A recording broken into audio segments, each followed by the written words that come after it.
Boy, what is my camera? What? Get it? Dropping in that. So my last video, I talked about this noob versus veteran situation where, you know, there's unspoken rules where, you know, a lot of new players won't even know about that, you know, we learned over time. And one of the questions that came up in my comments is like, hey, I didn't even know there were rules. I didn't know there was etiquette.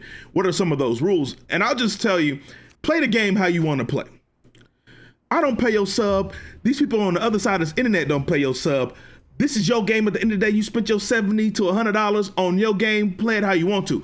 I'm just going to tell you just things that I've learned being part of this community for a while now.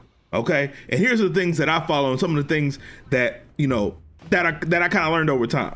So one of the first things I'm gonna bring up is bladed versus blunt weapons. And I talked about this a little bit in my last video. And I'm not going to keep referencing that too much, but in general, if you have a blunt weapon, you want to be at the head. Why? Because blunt weapons have impact damage. Impact damage causes stun. Stun equals monsters topple. Topple means free damage. If you are at the head as a bladed weapon, more often than not, unless you're a great sword, which has shoulder bash, which is it inflicts impact damage as well, you want to find better places on the monster's body to put that damage on, places that you'll be more effective. So, i.e., the tail. Some hunters won't know this yet, and I'm more specifically speaking to the new players. Let's say we're going into a quest, and I'll bring up a monster, for example, to kind of explain this. Let's go to this dumbass bird that dude, there's some lore behind this stupid ass bird we'll get into later. But if you go over to its actual detailed info by pressing the right trigger or R2 twice, you can see the known habitats and all that stuff. But one other thing that you see, if you press R1, you can see the weak points. The head is breakable. The mouth is a weak point as well. If you hit triangle or Y if you're on Xbox, you can see your weapon type effectivenesses down here below. So for the head, as you can see, blunt weapon would be effective against the head, again, causing that stun damage or the impact damage. Bladed weapon, still good, but not the most efficient. If you keep scrolling down, you can see these are rated by these different stars, right? And so, as you see, tail, 4 stars, get your ass down there. Right wing, cut them wings off, and vice versa. So when you get your hammer, your hunting horn, or any kind of blunt weapon, head and torso to be the most effective. And then for the bladed weapon, look at all these other places you could be besides the damn head. That's all they saying. That's all they're saying when they get at that. But there's a few exceptions to this rule. Again, I mentioned the great sword with TCS, and when the tail is gone, you'll look for other places to hit. Also, longsword helmbreaker, it's in the damn name. It is what it is. That's the boss who house rule. Now let's move on to number 2. And actually, we can say here, for me, unless it requires me to capture a monster, I'm going to slay every time.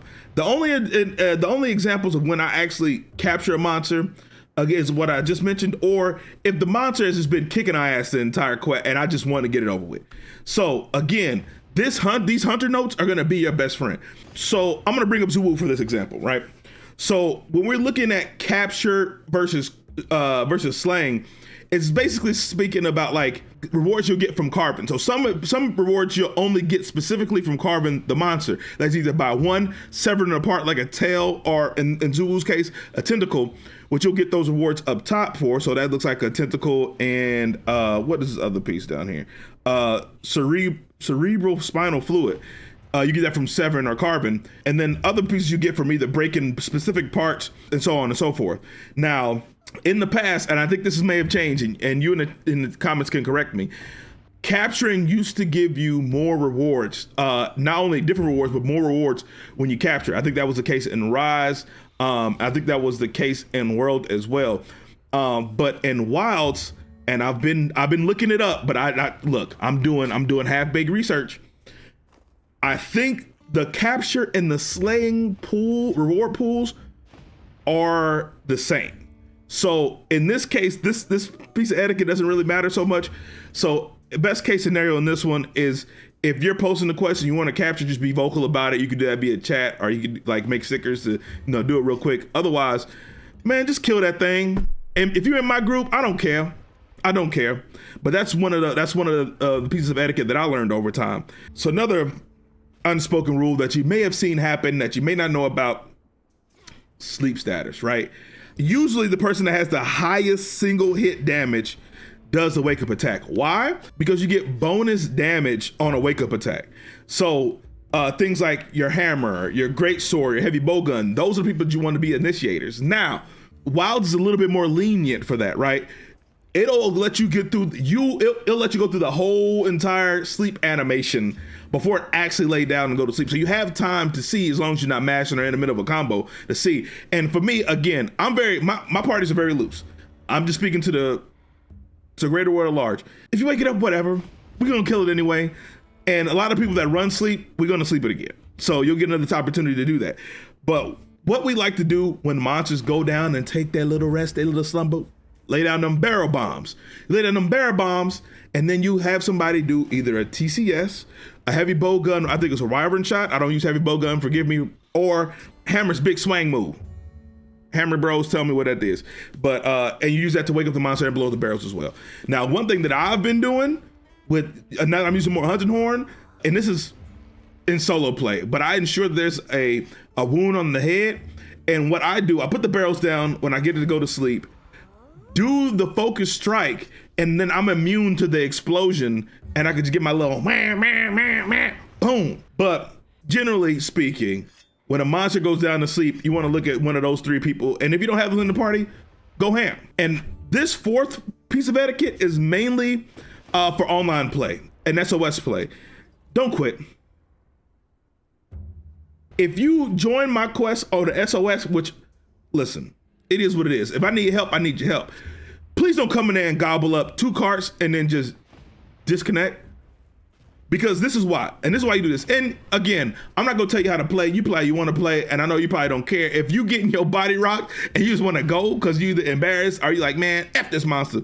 You have to know that when you leave me in there or you leave my group in there, the multiplier of the health does not go back down. So when each member joins the party, the monster's health goes up. It's modified by a multiplier. When you leave, it stays at whatever that original party was set to. So if we're in a 4-man party and you leave, it's still gonna have that 4-man party health if there's 3, 2, and eventually 1. So just remember that when you join in a party and you just like, man, I'm getting my body rocked, or hey, fuck it, I don't give a damn. hey, not my problem. Hey, and it is what it is. I'm just like, again, I'm just educating y'all. And that's really all I have. I lied. I got a bonus one. There's a jewel. I'm gonna go to it now. There's a jewel called Shockproof that gives you the skill Shock Absorber. And Absorber. In previous games, this was the Bracer jewel. Basically, when you're working with people that have these long swords, these dual blades, even hammers, a criminal in regards to this, when you're all bunched up at a certain body part, inevitably you're gonna get hit by your player. That friendly fire, and it's gonna knock you out of your combo. It's nothing like getting your full charge TCS shot, you line it up perfectly, and then a long sword user come and just slap you in the back 4 or 5 times. Like this. Ooh, get his ass. Oh Lord, boss. Oh Lord. Oh Lord, I'm getting smacked. Oh Lord.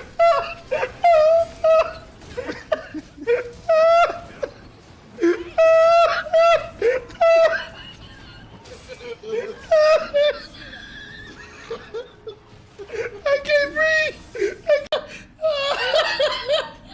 Boss was beating the fuck out of my ass. It's funny because as a great sword user, that happens to me a lot. And I ain't never been on the other side of that. And you know what? You just gotta keep tagging them. And I'll be feeling bad, but I don't put a brace jewel on, dog. So this is for vets and new players. This skill allows you to not hit your teammates and cause them to take those little hit animations and knock them out their moves. And it works from you hitting your friends and also you getting hit. So if you're running in a party, I suggest you have this on. That's just me. And my last and final piece of etiquette: don't be a dick.